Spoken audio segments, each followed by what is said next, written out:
Hello students, today we will do writing skill in English grammar. Now we start paragraph and letter writing. What do you mean by paragraph? Paragraph is a group of sentences organized in an appropriate order to convey a complete idea. Means एक जो paragraph होता है वो sentences का group होता है जो कि एक अप्रोप्रिएट ऑर्डर में ऑर्गेनाइज होता है और जो एक कंप्लीट आइडिया कन्वे करता है जो कि हमें उस टॉपिक के बारे में कंप्लीट इन्फॉर्मेशन देता है. Okay, points to be remember in paragraph writing. First point is all the sentences should bring out only one main idea, theme or thought.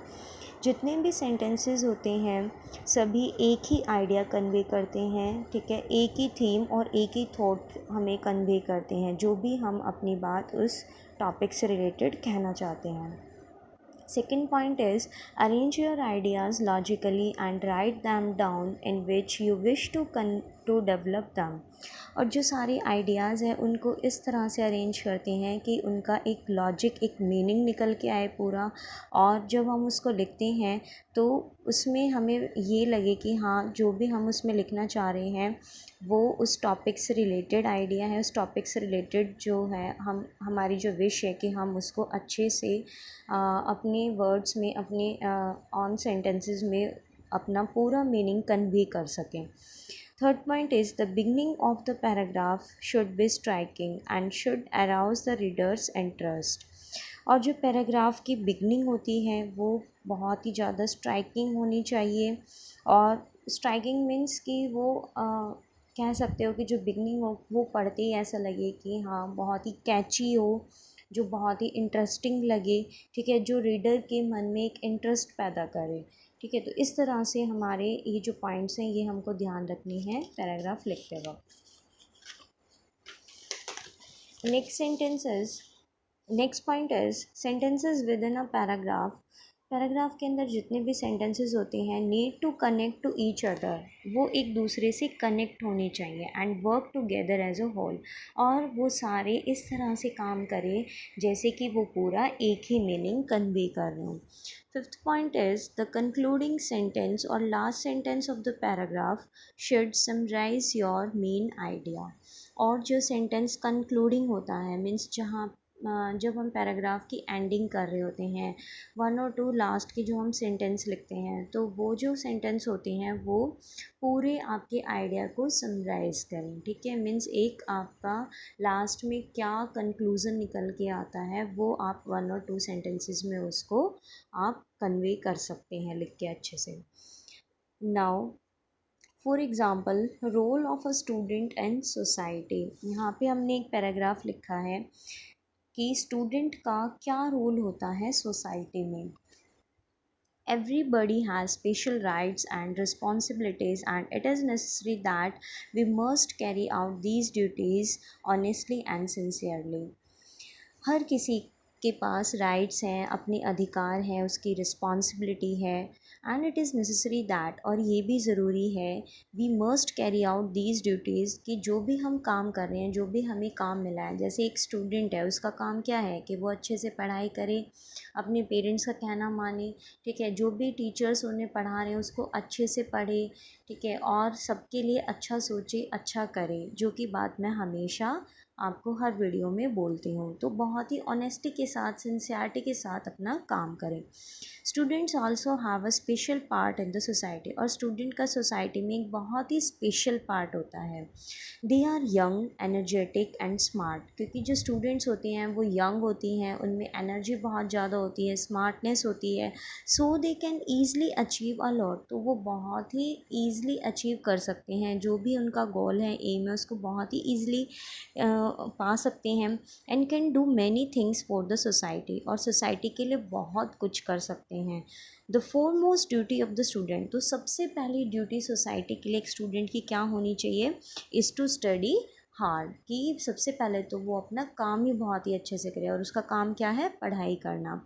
Means जो उसको इतना प्रेशियस टाइम मिला है पढ़ाई करने का वो उस टाइम को वेस्ट ना करे, बल्कि उस टाइम को अपनी स्टडी में लगाए।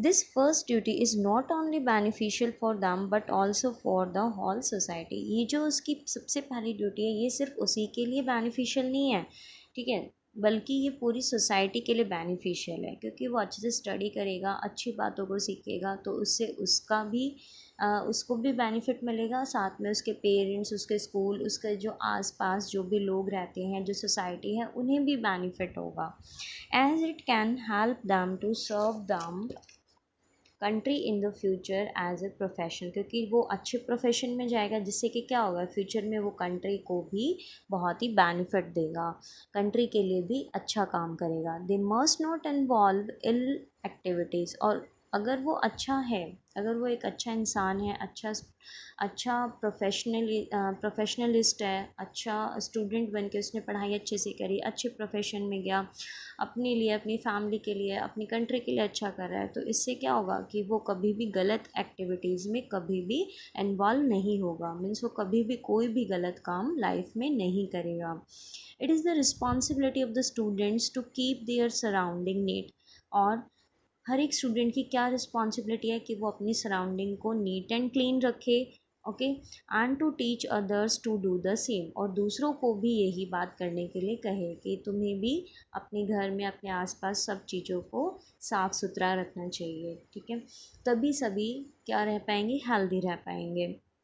दे must part in social welfare programmes, और उन्हें जो भी सोसाइटी में जो भी सोशल वेलफेयर प्रोग्राम्स होते हैं, लोगों की भलाई के लिए जो प्रोग्राम अरेंज किए जाते हैं सोसाइटी के थ्रू, ठीक है, उसमें भी उसको पार्टिसिपेट करना चाहिए। And utilise their energy in helping others, और अपनी एनर्जी को अच्छे कामों में, मीन्स उन लोगों की मदद करने में, सोसाइटी के लोगों की मदद करने में उन्हें अपनी एनर्जी को यूटिलाइज़ करना चाहिए, मतलब उनकी मदद करनी चाहिए। Students must follow all the rules and regulation of a school, और स्टूडेंट को सबसे बड़ी बात क्या करनी चाहिए कि अपने स्कूल के सारे रूल्स और रेगुलेशंस को फॉलो करना चाहिए, जिससे कि उसके अंदर एक डिसिप्लिन क्रिएट हो। एंड कंट्री, और कंट्री के भी सारे रूल्स रेगुलेशन फॉलो करने चाहिए, जिससे कि वो एक अच्छा सिटीज़न कहलाए, और कंट्री की भलाई के लिए काम कर सके फ्यूचर में। They must respect there teachers and elders, और उसे अपने टीचर्स और अपने बड़ों को भी रिस्पेक्ट करनी चाहिए। A good student is an asset who helps to build a strong nation, और एक अच्छा स्टूडेंट ही हमारे देश को, हमारे नेशन को स्ट्रॉन्ग बनाने में इस तरह से हेल्प कर सकता है। Okay, this is all about this paragraph. देखो इसकी जो हर एक लाइन है, हर एक सेंटेंस है, सिर्फ वो एक ही मीनिंग कन्वे करता है कि सोसाइटी के अंदर एक स्टूडेंट का क्या रोल होना चाहिए, ठीक है। तो इस तरह से कोई भी आपका टॉपिक आता है तो आप उस टॉपिक पे अच्छे से लिख सकते हो, इसको आप अपनी फेयर नोटबुक में लिखोगे, और and there is a homework for you. Question is write a paragraph on simple living and high thinking, कि बहुत ही सिंपल तरीके से रहना, साधारण तरीके से रहना, लेकिन थिंकिंग ऊंची रखना, हाई थिंकिंग रखना, इसके ऊपर आपको एक पैराग्राफ लिखना है, और ये आप अपने वर्ड्स में, ठीक है, अपने आप खुद लिखेंगे ये पैराग्राफ फेयर नोटबुक में। Now letter writing. Letter writing, देखिए मेनली ये आपकी टू टाइप्स की हैं, formal and informal. Formal letters जो होते हैं वो usually address to government officials, businessman, bank, school, principal etcetera. देखो फॉर्मल मीन्स, फॉर्मल से ही पता चल रहा है, मीन्स यहाँ पे फॉर्मेलिटी की जा रही है।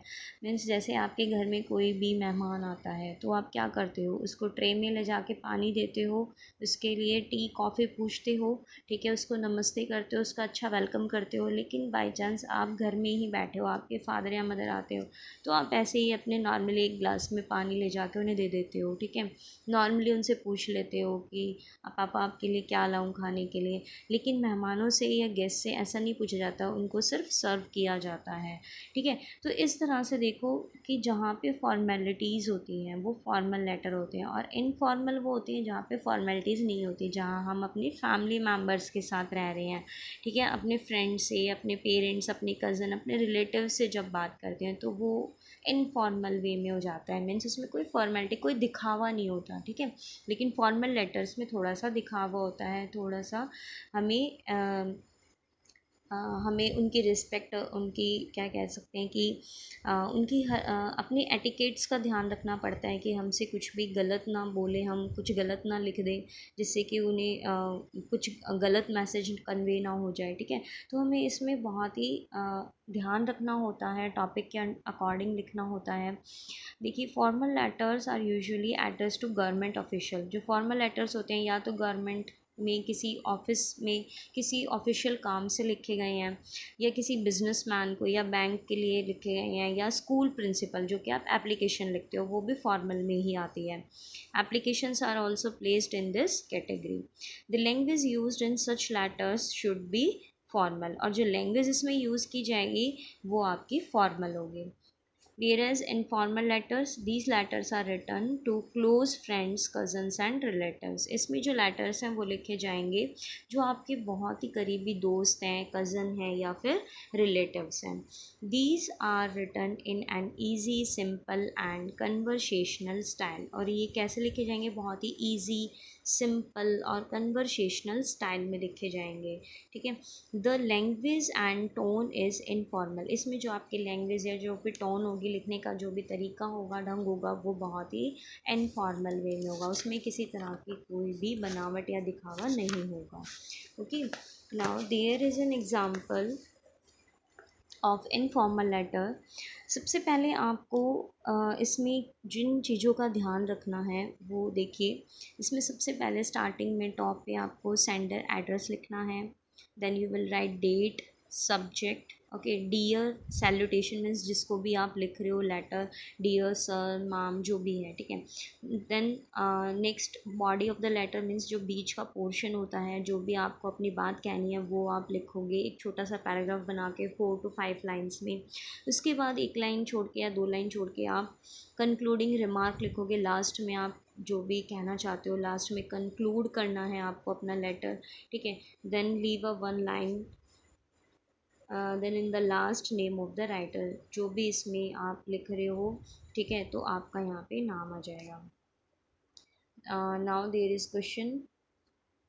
Write a letter to your younger brother advising him on how he should improve his health. You are Shivani. अब देखो, इसमें बताया हुआ है कि तुम शिवानी हो, तुम्हें एक लेटर लिखना है अपने यंगर ब्रदर को और उसको एडवाइस देनी है कि अपनी हेल्थ को इम्प्रूव करें, मीन्स अपनी सेहत का ध्यान रखें। तो सबसे पहले इसमें आप अपना एड्रेस लिखोगे क्योंकि आप सेंड कर रहे हो लेटर अपने ब्रदर को, ठीक है।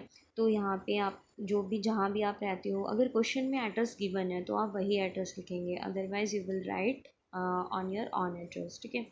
23 model town Delhi, then leave a 1 line space, then you will write down the date, June, जो भी आपकी डेट है आज, अगर आज के दिन लिख रहे हो तो आज की डेट लिखोगे, और 2020, ओके। सॉरी, अभी जुलाई चल रहा है तो आप जुलाई लिखोगे, ठीक है। और जो भी आपकी डेट है वो 2020। Then again you will leave a 1 line space, then salutation my dear Manish. अब यहाँ पे शिवानी का जो भाई है उसमें क्वेश्चन में नाम गिवन नहीं है तो आप अपनी तरफ से लिख सकते हो कोई भी नाम, my dear Manish.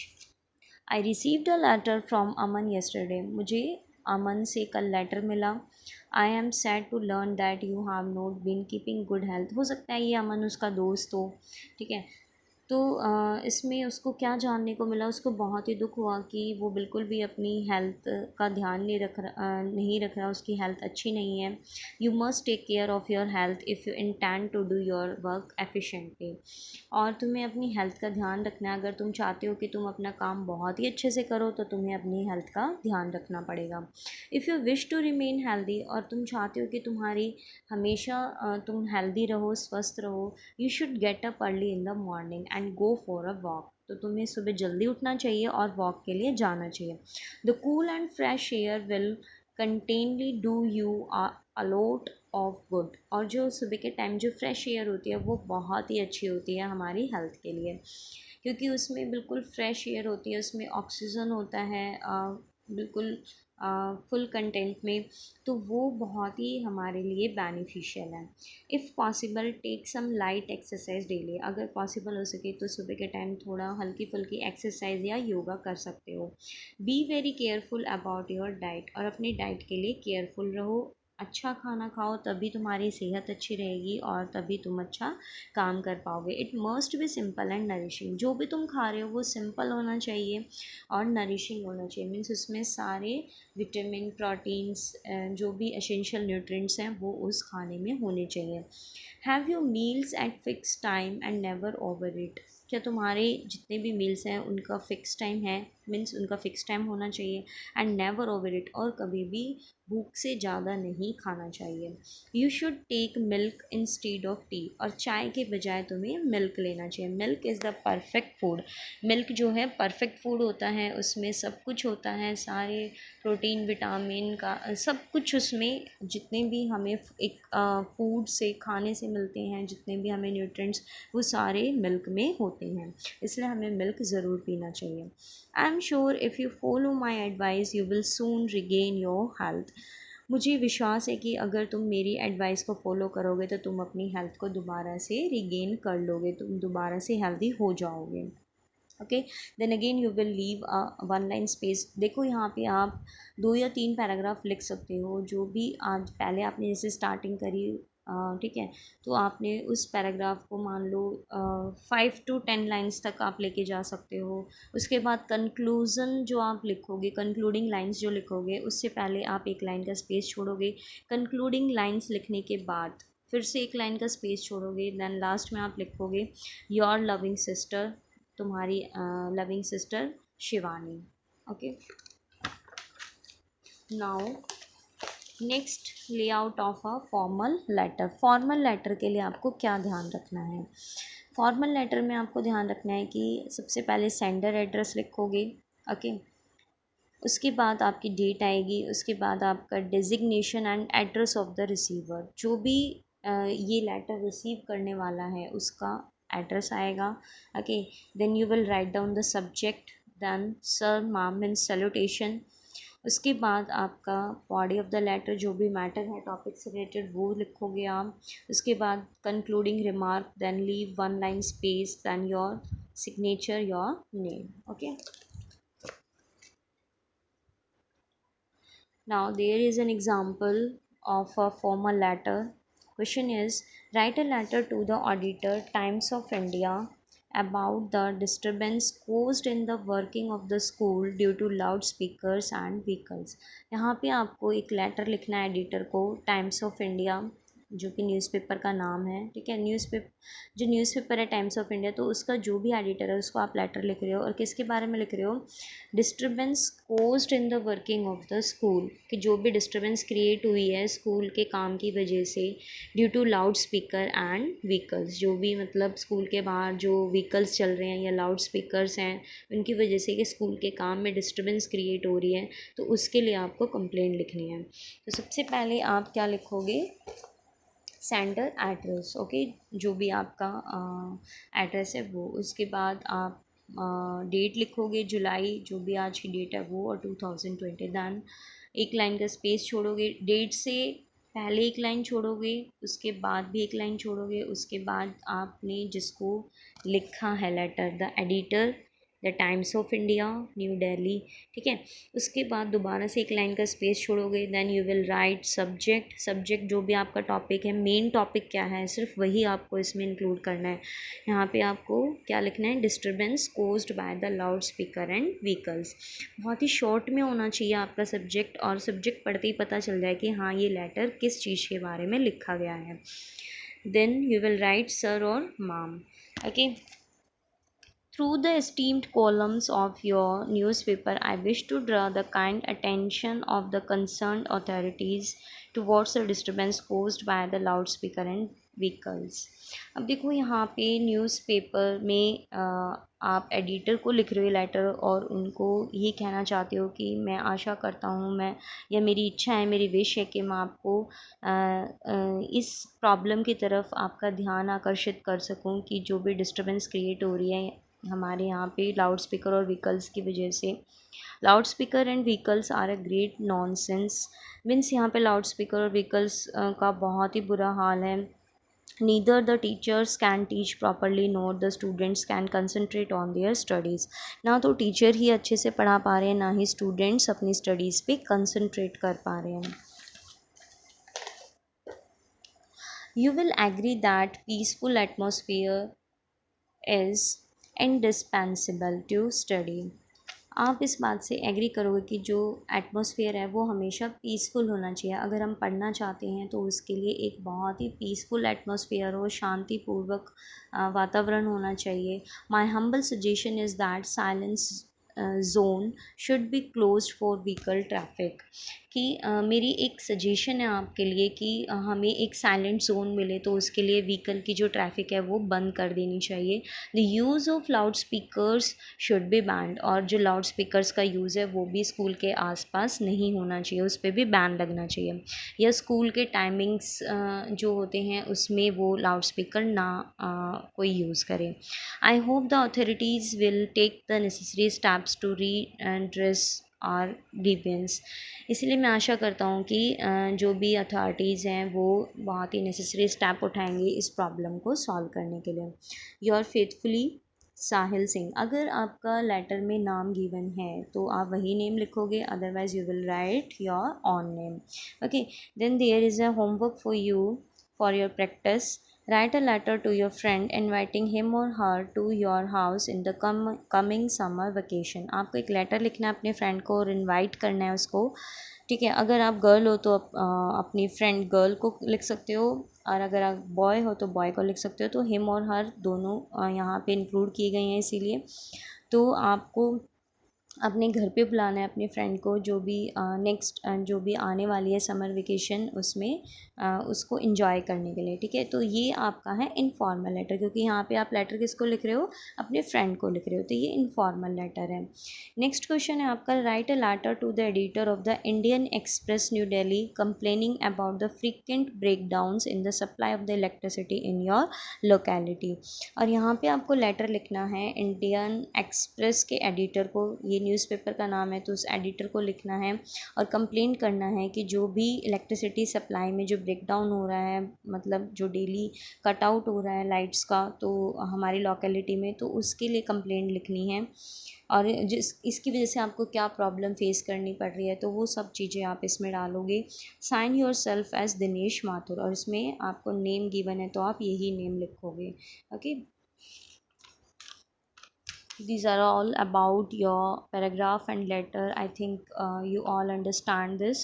Okay, if you have any problem, any doubt, then you will ask, then you can ask, और